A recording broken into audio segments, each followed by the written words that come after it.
আজ আমাদের দেশের উপর দিয়ে কি ঘটে গেল? এটা কি হলো?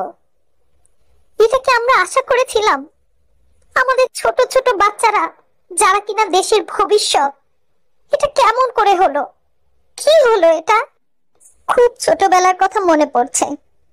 আকাশে প্লেন উঠতে দেখলেই প্লেন প্লেন বলে চিৎকার করে ছুটে যেতাম। মনে হতো প্লেনটা একদম মাথার উপর দিয়ে খুব কাছ দিয়ে যেন যাচ্ছে।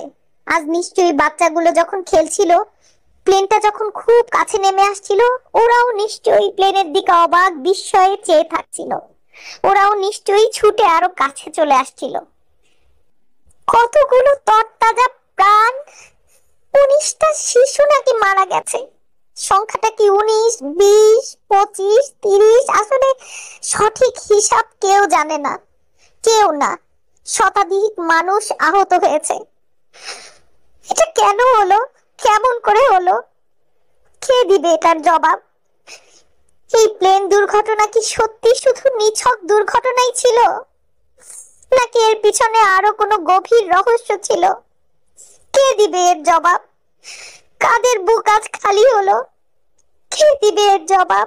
হে আল্লাহ, তুমি আমাদের সকলকে, আমাদের বাচ্চাদের তুমি রক্ষা করো, রক্ষা করো মাবুদ। তুমি ছাড়া আমাদের রক্ষা করার কেউ নেই।